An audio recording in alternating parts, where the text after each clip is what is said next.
چلے تھے آبنائے ہرمز کھلوانے اور قدرت نے ڈبو دیا آبنائے غلاظت میں۔ جی ہاں، اسرائیل میں غلاظت کا ایک سیلاب آ گیا ہے اور ایسا محسوس ہوتا ہے جیسے قدرت نے غزہ اور قشم کے مظلوموں کا بدلہ لے لیا ہے۔ میں ہوں اظہر علی خان اور آپ دیکھ رہے ہیں آج کی بات۔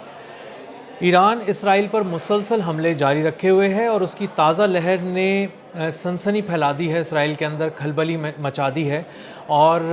تاریخ کے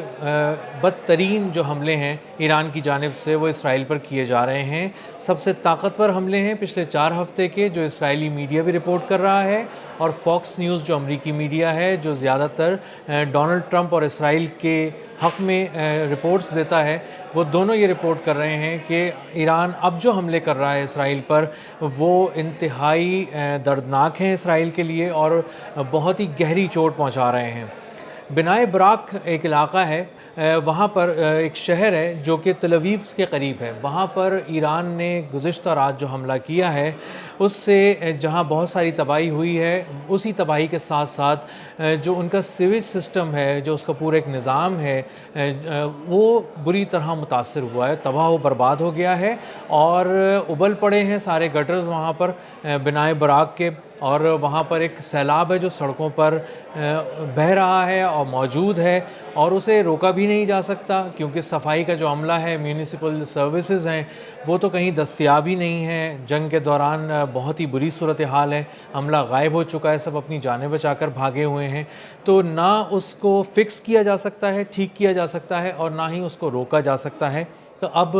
جو بنائے براق کے جو شہری ہیں وہ گٹر کے رحم و کرم پر ہیں، غلاظت کے رحم و کرم پر ہیں، ابلتا ہوا جو سیویج کا پانی ہے وہ بہت تیزی سے ساری سڑکوں پر بھر چکا ہے اور کل رات سے اب تک اس کو ٹھیک نہیں کیا جا سکا۔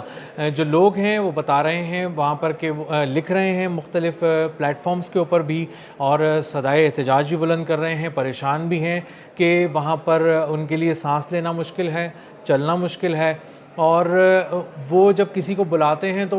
میونسپل سروسز سے وہاں پر کوئی نہیں پہنچتا۔ اب جب یہ صورتحال میں دیکھتا ہوں، یہ فوٹیجز میں دیکھتا ہوں تو مجھے غزہ کے وہ مظلوم یاد آ جاتے ہیں کہ جنہیں ایک طرف اسرائیلی فوج گاجر مولی کی طرح کاٹ رہی تھی، بچوں کا منظم قتل عام کر رہی تھی، منظم نسل کشی ہو رہی تھی غزہ میں، وہیں پہ اس بات کا بھی اہتمام کیا گیا تھا کہ اگر کوئی بچ جاتا ہے، وہ زخمی ہوتا ہے تو اسے علاج کی سہولت نہ ملے، اور اس کے بعد وہ اگر کہیں رہنے کے لیے اس کو کوئی کیمپ، کوئی چھوٹا موٹا سا خیمہ، کوئی چھوٹی موٹی سی چادر جو اپنے سر پہ وہ باندھ سکے، تو اس مقام پر جہاں وہ رہے اس کے نیچے سارا گٹر کا پانی ہو، ساری غلاظت ہو، اور بہت سی فوٹیجز ایسی ہیں جو آپ دیکھ بھی رہے ہوں گے اسکرین پر جو غزہ سے متعلق ہیں۔ یہ غزہ کی تصویریں ہیں جہاں پر وہ مظلوم اس وقت رہ رہے تھے، گٹر کے پانی میں رہ رہے تھے، وہاں پہ سیویج کا نظام باقاعدہ ایک منظم طریقے سے تباہ کیا گیا تاکہ سب کچھ شہر کے اندر آ جائے، سڑکوں پر آ جائے، میدانوں میں آ جائے، کھلی جگہوں پہ آ جائے، تاکہ جب یہ لوگ کیمپ لگائیں اور وہاں پر رہیں تو وہاں سردی میں بھی ان کو تکلیف ہو اور گرمی میں بھی تکلیف ہو اور یہ ہر وقت غلاظت میں رہیں۔ لیکن قدرت نے ایک ایسا انتقام لیا کہ بنائے براق کے جو شہری ہیں، اسرائیلی شہری ہیں، یہودی ہیں، ان کو غلاظت میں وہ خود لتھڑے ہوئے ہیں اور اب بھاگتے پھر رہے ہیں، اور یہ دوہرا عذاب ہے جو اسرائیل پر نازل ہوا ہے۔ اس سے پہلے جو ہم نے یہ بتایا تھا کہ بہت زیادہ مظاہرے ہو رہے ہیں، پورے اسرائیل میں لوگ نکلے ہوئے ہیں، اب وہ شیلٹرز میں نہیں رہ پا رہے، کیونکہ وہ اپنے گھروں سے نکل کے جب شیلٹرز میں گئے تھے تو انہیں یہ محسوس ہوا تھا کہ وہ وہاں پر رہ سکیں گے، وہاں پر سانس لے سکیں گے، وہاں پر سکون سے اپنے کچھ دن گزار سکیں گے، لیکن انہیں اندازہ یہ ہوا کہ وہ سارے شیلٹرز ڈیزائن اس طرح کیے گئے ہیں کہ وہاں سفوکیشن ہو جاتی ہے اور وہاں پر سانس لینا ان کے لیے محال ہو گیا ہے۔ جب انہوں نے یہ دیکھا کہ پانی کے ذخائر بھی بہت زیادہ تباہ ہو چکے ہیں اسرائیل کے اندر، بہت زیادہ سیویج کا نظام بھی تباہ ہو چکا ہے، تو انہیں اندازہ ہوا کہ وہ یہاں نہا نہیں سکتے، وہ یہاں اپنے آپ کو صاف رکھنے کے لیے پانی کا استعمال نہیں کر سکتے، ٹوائلٹس میں پانی استعمال نہیں کر سکتے، ٹوائلٹس کو دھو نہیں سکتے، لہٰذا وہ ساری ٹوائلٹس کی جو غلاظت ہے وہ ان کے شیلٹرز کے اس حصے میں آ گئی جہاں پر وہ لوگ رہائش پذیر تھے، کہیں خیمے لگائے ہوئے تھے یا وہ کسی طرح کے انڈر گراؤنڈ جو ایریا میں تھے، وہاں پر ساری غلاظت امٹ کر وہاں پر آ گئی اور اس کو صاف اگین نہیں کیا جا سکا کیونکہ میونسپل سروسز تو دستیاب ہی نہیں ہیں۔ परफ्यूम्स लोग यूज़ कर रहे हैं, अपनी शर्ट्स को ऊपर करके यहाँ तक रख रहे हैं और बदबू से बचने की कोशिश कर रहे हैं, लेकिन वो उसमें कामयाब नहीं हो पा रहे। इस हद तक कामयाब नहीं हो पा रहे और इस हद तक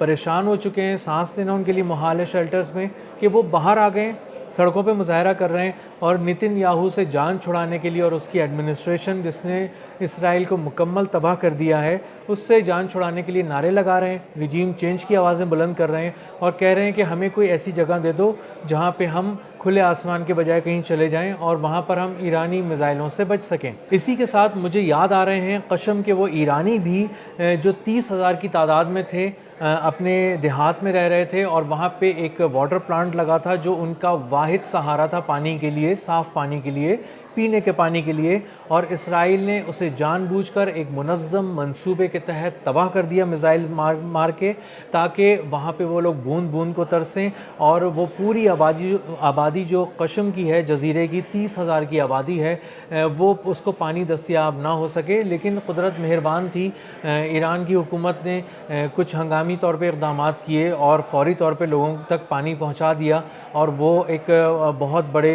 मुश्किल से बच गए जिसका वो शिकार होने वाले थे और जिसकी प्लानिंग इसराइल ने की थी। तो अब सूरत हाल ये है कि जो इसराइली हैं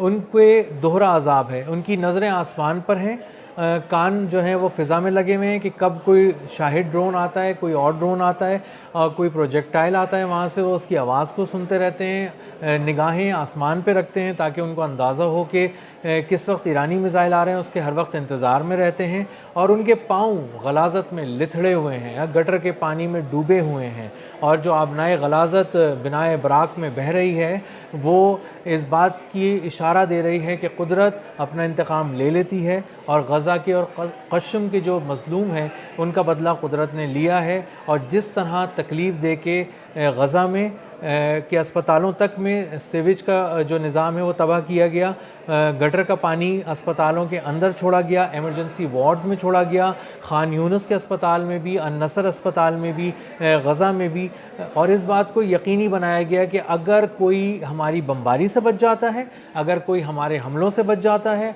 वो ज़ख्मी हो के अस्पताल जाता है तो वहाँ पे भी वो दोहरी अज़ियत का शिकार रहे, वो मुख्तलिफ़ बीमारियों में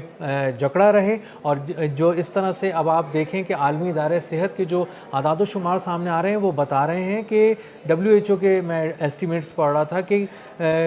बहुत बड़ी तादाद में लोग मुख्तलिफ़ बीमारियों का गज़ा में शिकार हो रहे हैं। हेपेटाइटिस उसमें बहुत ज़्यादा केसेस हैं और उसकी वजह यही है कि उनको साफ़ पानी दस्तयाब नहीं था, वो बहुत ही गंदगी में रह रहे थे और उनके लिए जो साफ़ हवा थी वो उनसे छीन ली गई थी। और कुदरत ने हवा का इंतकाम भी इसराइल में ले लिया है। 2 दिन पहले मैंने व्लॉग में बताया था कि जो कार्बन डाइऑक्साइड है वो 50 लाख टन है फ़िज़ा में इसराइल की, और वहाँ सांस लेना भी दोभर हो गया है। और इस कदर बमबारी हुई है, इस कदर इमारतें तबाह हुई हैं और इस कदर कुछ अहम तनसीबात जिसमें ऑयल रिफाइनरीज़ हैं, ऑयल डिपो हैं और मुख्तलिफ़ किस्म की फ़ैसिलिटीज़ हैं, उनको निशाना बनाए जाने की वजह से फ़िज़ा में डस्ट पार्टिकल्स बहुत ज़्यादा हैं और इसके अलावा कार्बन बहुत ज़्यादा है, इसके अलावा नाइट्रोजन का कंटेंट बहुत ज़्यादा है, सांस लेना मुहाल है और बहुत ज़्यादा जो फेफड़े मुतासर हो रहे हैं लोगों के वहाँ पे इसराइल में। और डॉक्टर्स के पास रश लगा हुआ है, ख़ास तौर पे बच्चों का और बड़ी उम्र के अफराद का। अस्थमा के केसेस बहुत ज़्यादा सामने आ रहे हैं। तो जो हम ये देख रहे हैं कि जो इसराइल करता है वही कुदरत उस पर लौटा देती है उसकी तरफ। वो बम फेंक रहा था, उस पे आके मिसाइल गिरे, वो भूख फैलाना चाहता था, उसके पास अब भूख फैली हुई है, वो चाहता था कि गलाज़त हर तरफ फैल जाए मुस्लिम ममालिक में, तो अब गलाज़त का एक पूरा आबनाए गलाज़त इसराइल में बह रहा है। वो चाह रहा था कि किसी तरह बच्चों को निशाना बनाया जाए, अब उसके बच्चे अपनी तकलीफ़ में हैं, शेल्टर्स की तरफ भाग रहे हैं, रो रहे हैं, दुहाइयाँ दे रही हैं उसकी औरतें और लोग परेशान हैं। आने वाले दिन इसराइल के लिए बहुत कड़े हैं क्योंकि ईरान बहुत ही स्ट्रेटजिकली